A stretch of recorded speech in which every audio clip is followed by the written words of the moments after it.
All right, good morning. If it's Monday, it must be time to get moving. So today I really want to focus on run warm-up, run specific. And obviously this can absolutely be used for cycling, but we're really going to work on the length and the rotation needed in the running form. And just as we all run the way we run, that we have the body we have, we're going to run within the confines of our skeleton and our muscularity and our strength and our speed. But to be honest, we want to aspire to the beautiful rotation in the upper body as it moves through the hips, nice and smooth.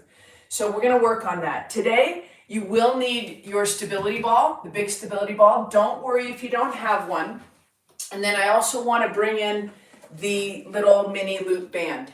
All right, so another component of mobility and great performance is going to be a little bit of muscle activation and upregulating a muscle group that might otherwise be a little bit less present because of tightness within the body.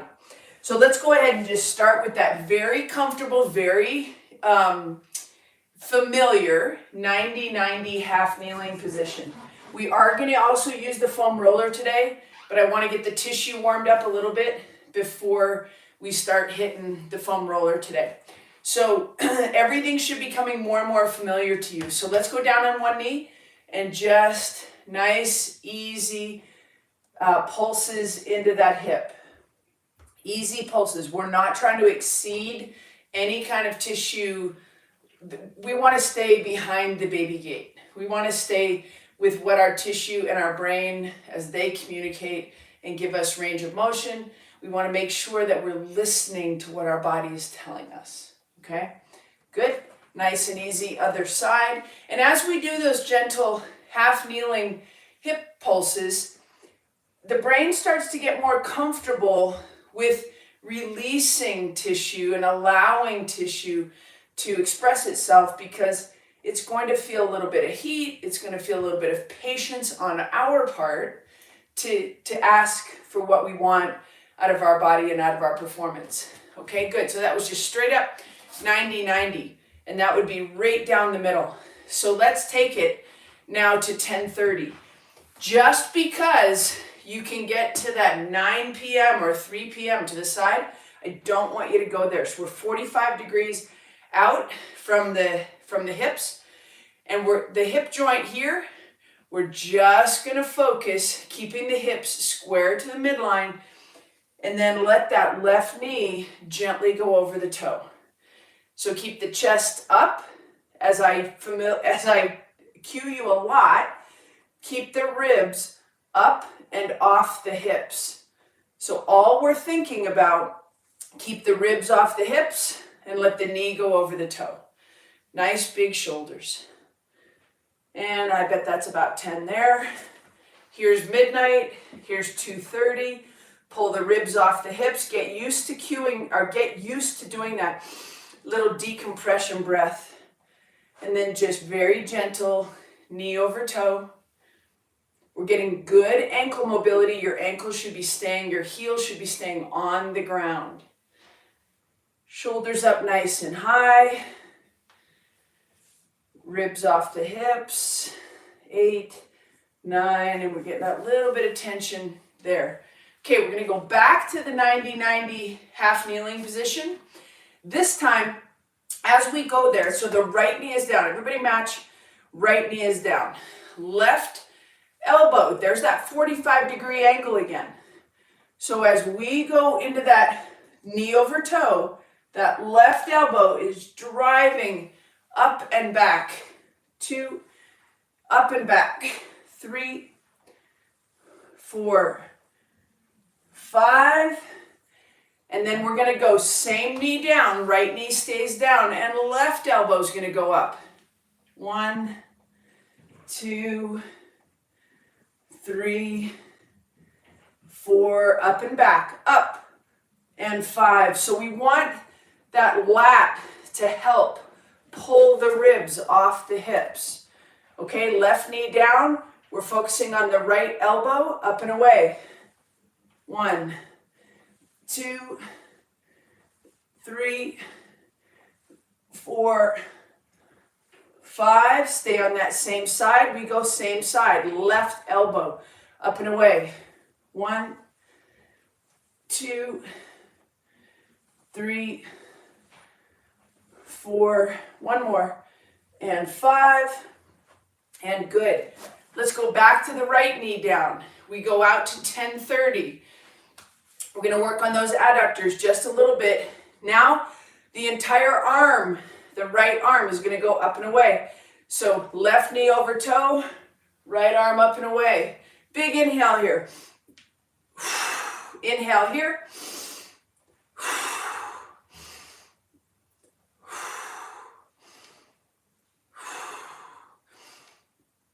Keep pushing that hand up, up and away, not behind you so much as above you. Look up. Good. 8, 9, I think I'm pretty close on these numbers. 10, good. Pulling the ribs off the hips, focusing on that tensegrity, the lift that happens through the core to establish a beautiful decompressed position of the spine. Okay, right leg up. We're out at that 230 position, so we're going after the inner thigh. Left arm is up. 1, 2, 3. Big proud chest. 4. Inhale here. 5, 6, 7, 8. Good. We're going to release the hips next, so be looking for your foam roller.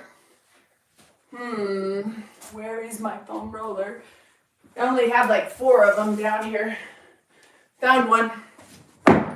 Okay, so we're going to sit right on the foam roller. Okay?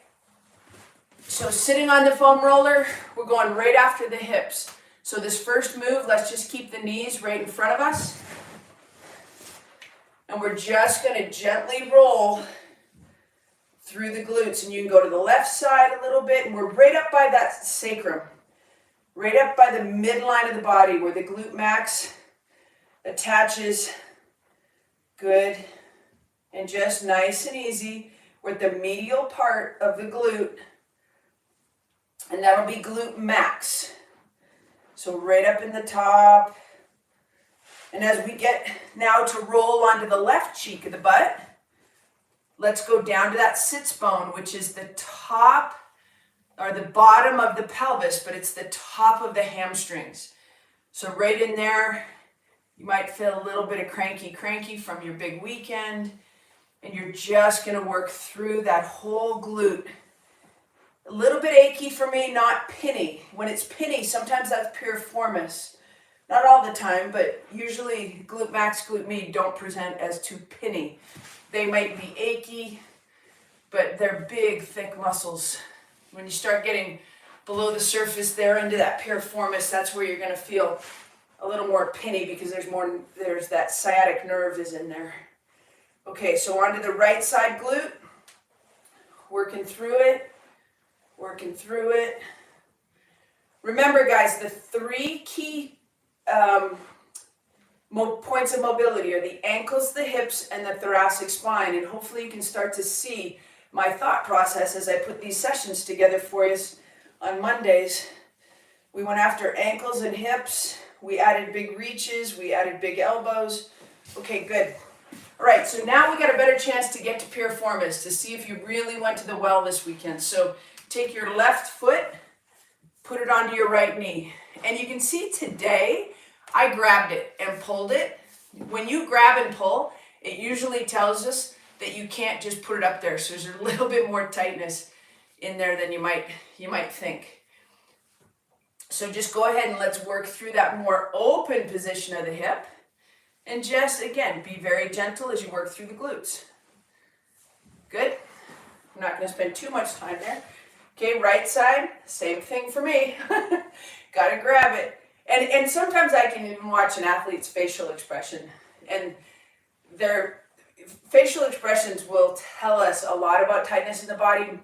Mood will tell us a lot about how the body is feeling. A cranky athlete is usually a tight athlete. And, tightness comes from usually exceeding the conditioning of your body. So that's how we get fit. So we have to exceed. We have to take risks to go beyond. The calculation of when those risks come can truly differentiate the quality of your coaching. Okay, right here, heels outside of toes. So the feet, we call that the anchored position.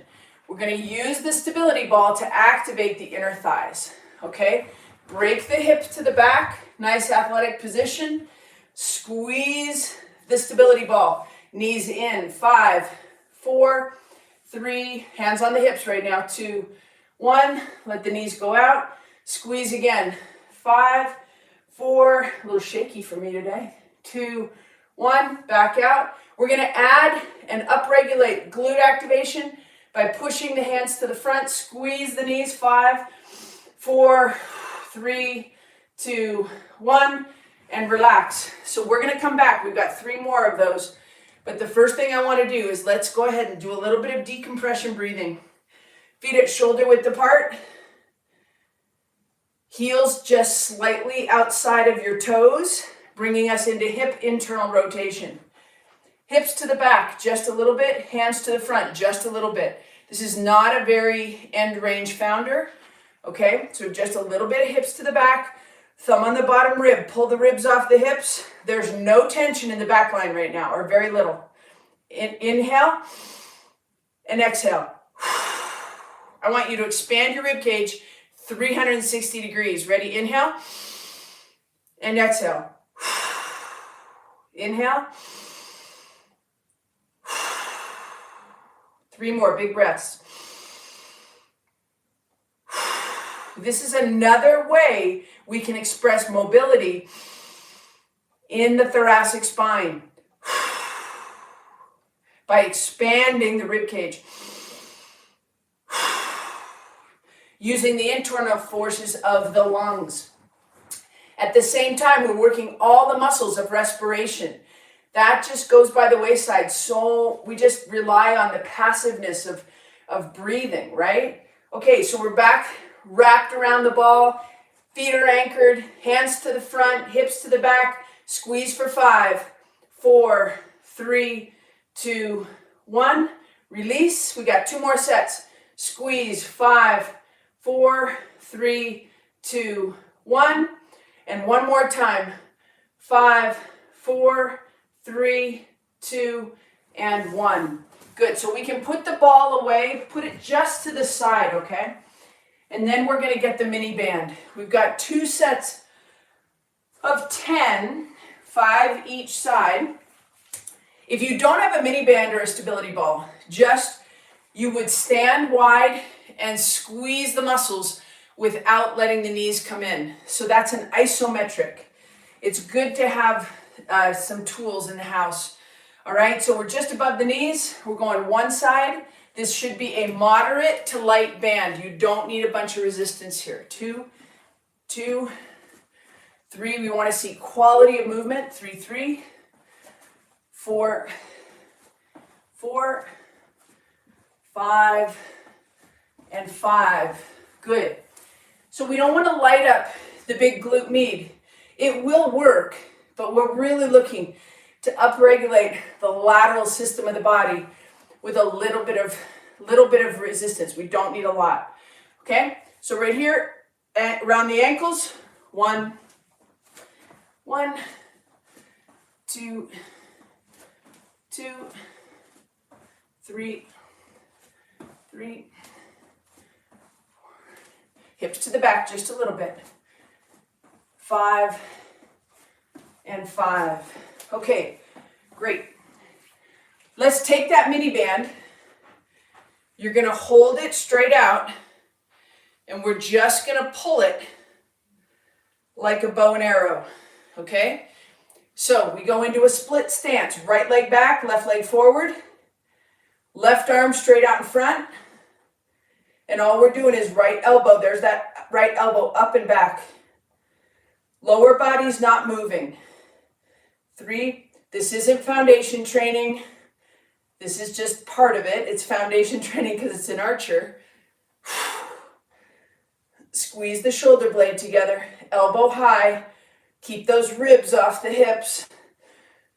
Good. So when you go into this position, definitely start to think about getting taller, okay?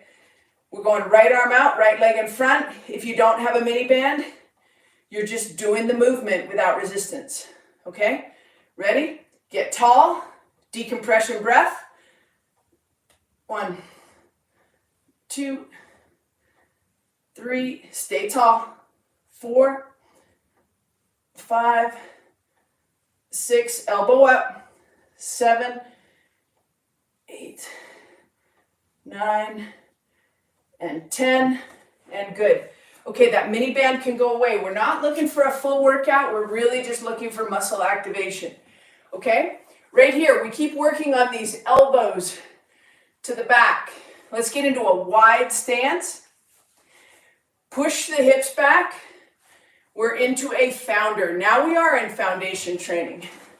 Push the hips back, hands to the front, drop the elbows. It should be a position where as if you brought your hands down, your fingertips would touch your knees, then you know you're in a really good position. Push the hips back, pull the chin back into the throat.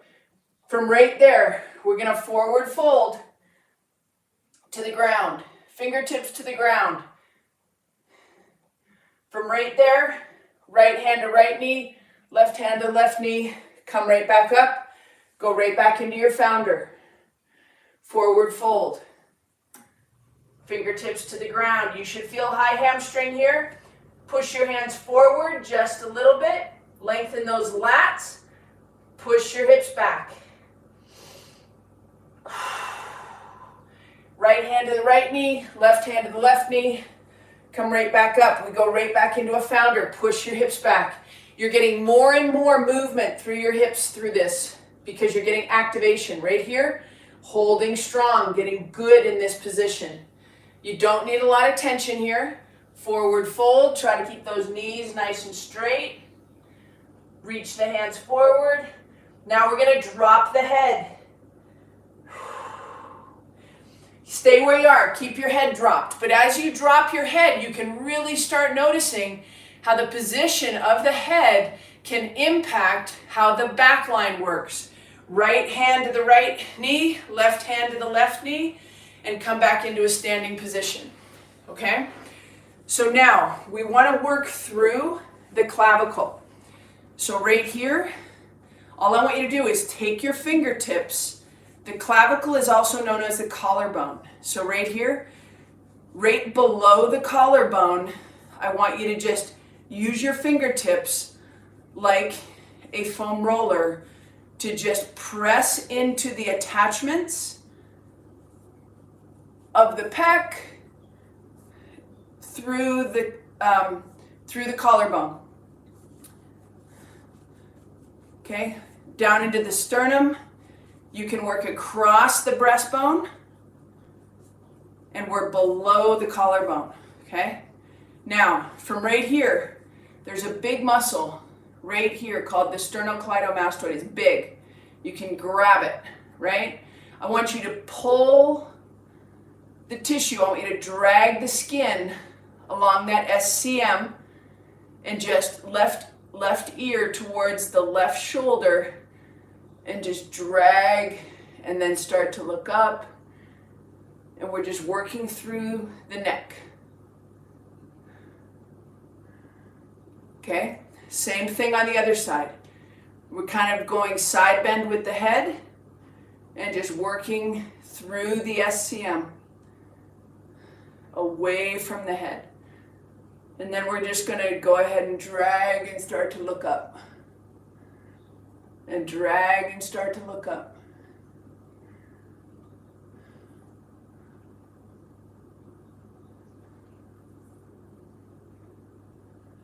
And good, and that should feel quite good.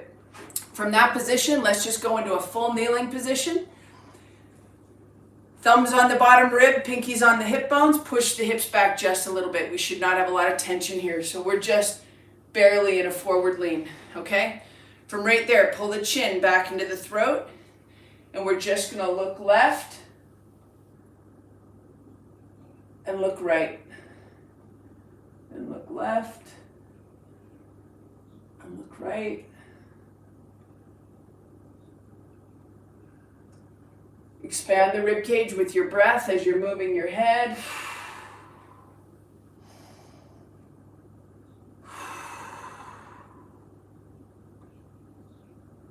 And good.